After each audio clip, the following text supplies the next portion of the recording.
काही लोक सकाळी सकाळी तोंड धुताना असा काही आवाज करतात की असे वाटते पोटातील सगळे आतडे बाहेर काढून धुवून वाळू घालतात की काय.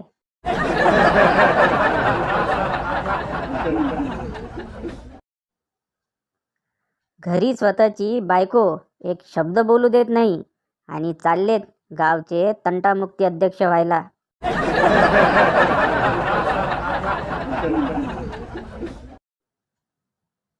आज शेजारी त्याच्या मुलांना सांगत होता की घरी एखादी बाहेरची बाई आली तर तिला मावशी म्हणायचं, आत्या नाही.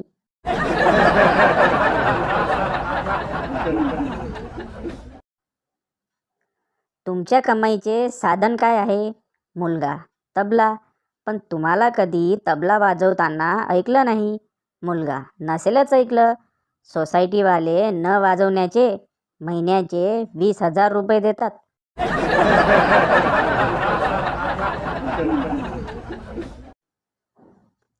चीनमध्ये एबीपी माझा वर बंदी सारखं सांगत असतात.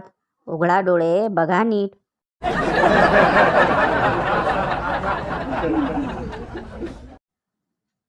घरगुती हिंसाचार वाढले आहेत. याबद्दल तुमचा काय अनुभव? बायकोची काय हिंमत आहे मला मारायची? मी धुनी भांडी आणि बाकी सगळी कामं वेळेवर करतो.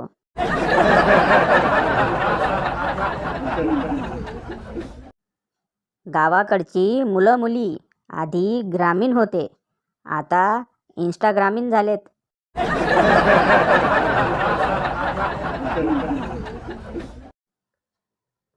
काही मुली इतक्या हळकुळ्या असतात की मच्छरसुद्धा विचार करतो की हिचं रक्त पिऊ का हिला रक्त देऊ.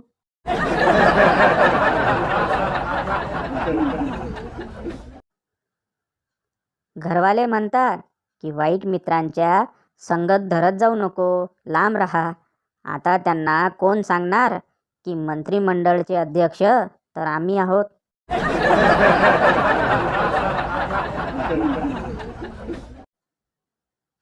बॉसने सर्व कर्मचाऱ्यांसमोर एक दगड पाण्यात फेकला आणि विचारलं, दगड का बुडाला?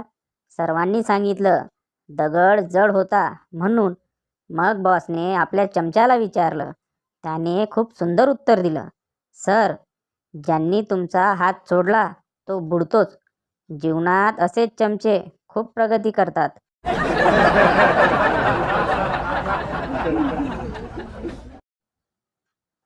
आंटी, किती मोठा झाला रे?